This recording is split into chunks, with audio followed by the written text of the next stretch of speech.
am Andrew Ryan, and I'm here to ask you a question. Is a man not entitled to the sweat of his brow? No, says the man in Washington, it belongs to the poor. No, says the man in the Vatican, it belongs to God. No, says the man in Moscow, it belongs to everyone. I rejected those answers. Instead, I chose something different. I chose the impossible. I chose Rapture. A city where the artist would not fear the censor, where the scientist would not be bound by petty morality, where the great would not be constrained by the small. And with the sweat of your brow, Rapture can become your city as well.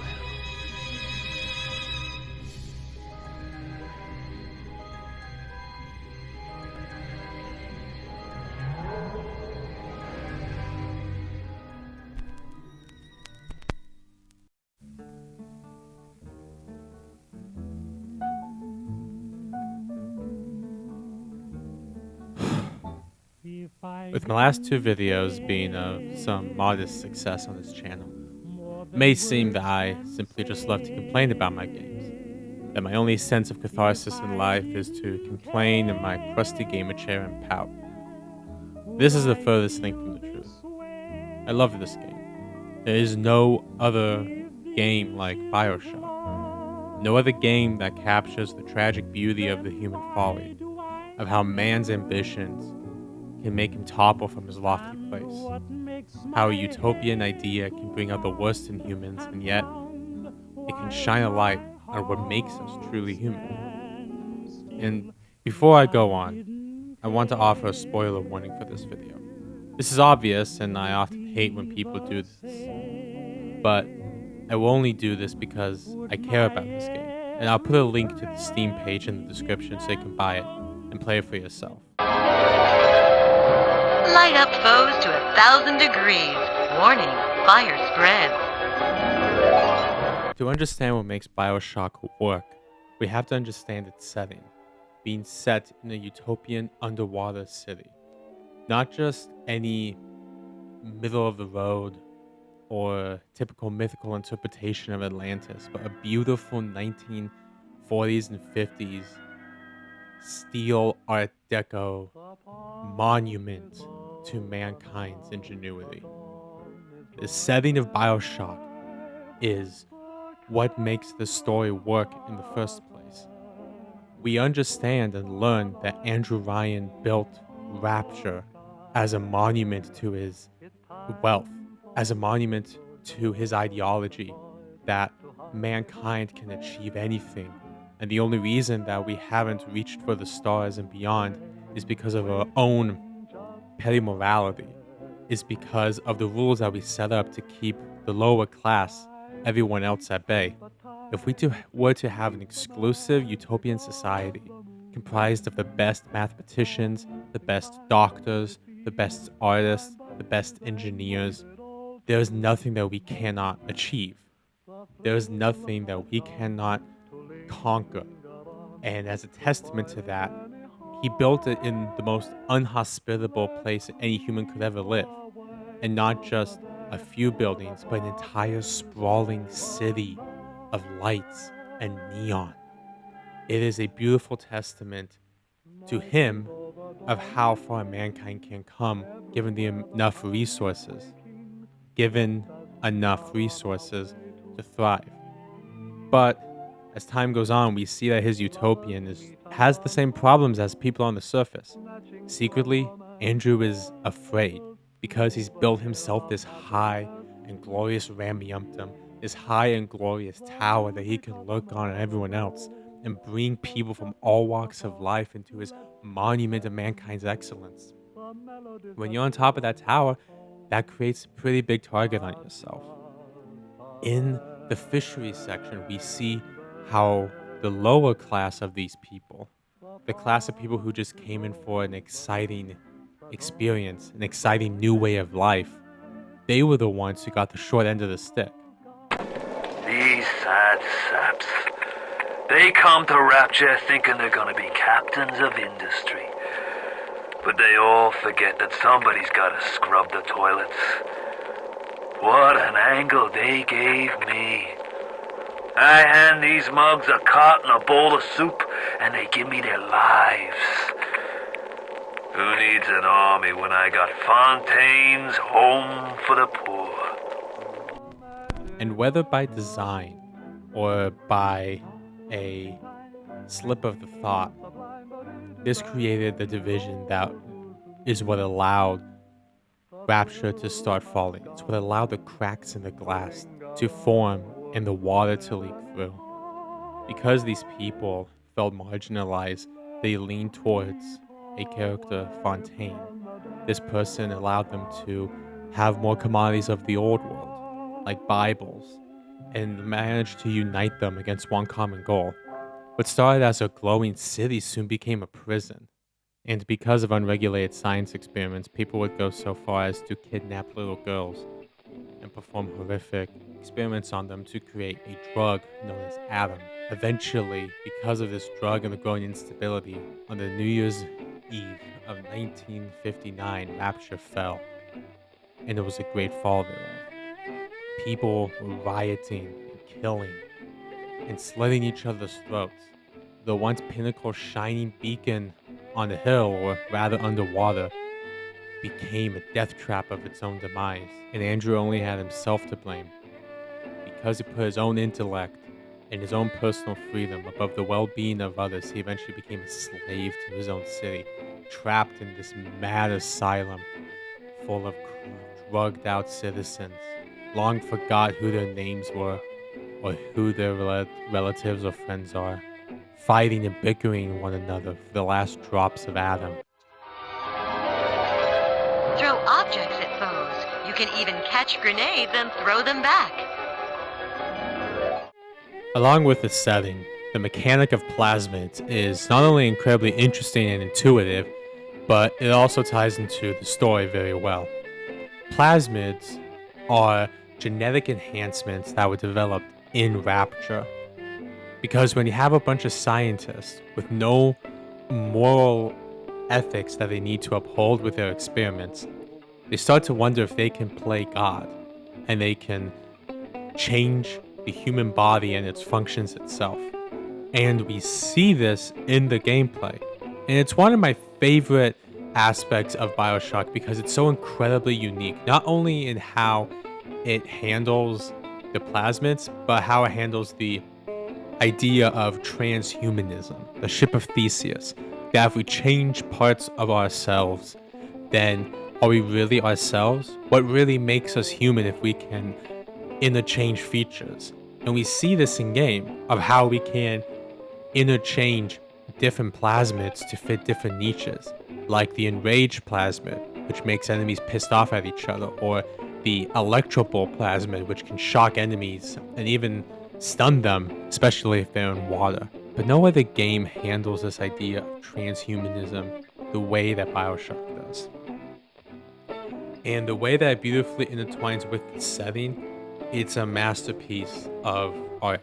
I consider it art, of how because it creates what is called ludo-narrative cohesion, where the story and the gameplay complement each other. Like, an idea of the opposite, ludo-narrative dissonance, is where you have a story like Uncharted with Nathan Drake. How Nathan Drake is supposed to be this explorer, but in reality, the games are just first-person shooters with an Indiana Jones skin. That's ludo-narrative dissonance. The ludo-narrative harmony or ludo-narrative cohesion is when the idea of altering your body in order to traverse and survive in this chaotic world is tied into the ideas of what Rapture is and what made it fall in the first place. Of how these mad scientists were able to completely upend and rewrite people's genetic code for what they seemed as a novelty, as a convenience even. When reality it unleashed a power so great, and it's what enabled Rapture to fall. Normal people having the ability to have fire and electricity at their fingertips Normal people who, for all their life, have felt under the boot of capitalism or communism or the church, and they want to assimilate themselves within a society that is just the power and ingenuity of the human mind. But when the lights fade away and they realize that they're just back where they started, that they're at the same end of the totem pole, just in a new setting, giving them that power to light fire at their fingertips is what ignited the powder keg that brought Rapture its downfall. And like addicts, these people roam around with pipes in hand, scraping by for the last small bits of atom. And you, the only sane person, you, the only person that was here not because you chose to live in Rapture, but because of a happened circumstance of a plane crash, you are the one that needs to use these powers that Rapture has, these gifts that it has given you in order to survive, to make it out alive. Enrage your enemies. Laugh as your enemies fight each other. In the beginning, we find ourselves on a plane, monologuing to ourselves on how we were destined for greatness. After which, we hear screams, and we see how the plane has crashed near a mysterious and alluring lighthouse. As we enter into this lighthouse, we see the titular phrase, "No gods or kings, only man," with a bronze bust of Andrew Ryan's head. And we go down, and we hear him emphatically speak to us over a loudspeaker, presumably to a group, as the bathysphere pans over Rapture, its neon lights illuminating the dark fish and whales and squids and seaweed around it. It dawns on us that we're entering into some sort of utopia where, in the most inhospitable place, only the best can thrive. But, unfortunately, that is not the case. When we arrive up into the welcome mat, we see a drugged-out splicer brutally murder someone right in front of us and then attack our bathysphere. After that, a mysterious man named Atlas beckons us to grab a shortwave radio. And then we're tasked with escaping this wretched place. It soon dawns on us that the alluring welcome of Rapture is all but a facade.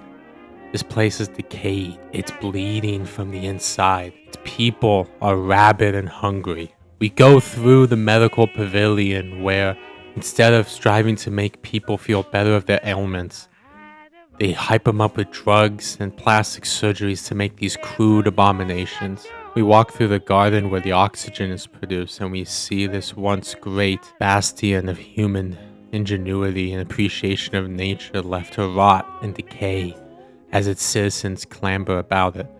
We endure and witness Fort Frolic, the entertainment district of this city, where its master artist, Sandra Cohen, has become mad and crazy in the desperation to create the perfect masterpiece out of petrified human bodies.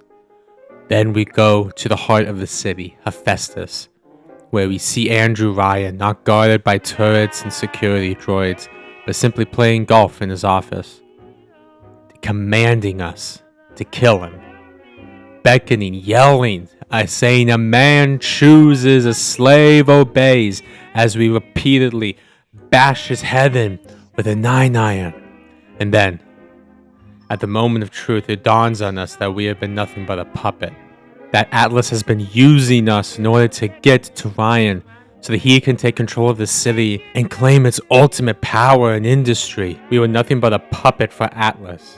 Every decision, every choice, every action that we've had, from the Plasmids to the little sister to even the plane itself, wasn't from our own happenstance or our own choices. We were told, we were commanded, we had to obey. From the simple phrase, "Would you kindly?" Now that we've taken out Atlas's only opposition, it falls on us to finally defeat him and put an end to this madness. From there, we clamber about in the decayed ruins of this city, the transit tunnels, the residential district, this museum of underwater creatures until we reach Atlas's monuments to himself. At this point, he becomes so drugged that he's become an Ubermensch, a Superman. And it wasn't us that delivered the final blow in the end. Though we've petrified him and shot him and wailed all that we can at him with our plasmids and our guns. It was the little sisters. It was the little sisters that had been imprisoned here for eternity that finally took him down. Bioshock is objectively one of the best games ever made. It is a masterclass of horror, of storytelling, and single-handedly elevated video games from a niche hobby for kids or weirdos to high art. Bioshock has something to say. It has something meaningful it wants to tell and show the world. It's not all pretty lights and sparkles. It is something rich. It's something deep that leaves you thinking long after you've played it. I love Bioshock with all the energy I can for a piece of fiction. And to be honest, I am glad that it's kind of obscure at this point. I hate how every franchise that I love that's gone commercially successful has just been milked until it's nothing but a hollow husk of what it once was. Bioshock, thankfully, is able to rest in peace. It slipped under the waves graciously, and though it may be old and quite dated, it's always there, waiting for you to explore it, waiting for you to pry it open like an oyster. There simply is nothing else like it. Thanks for listening. Hope you all have a good rest of your day, and have fun. Just as before, happy we'll be beyond the sea, and never again I'll go say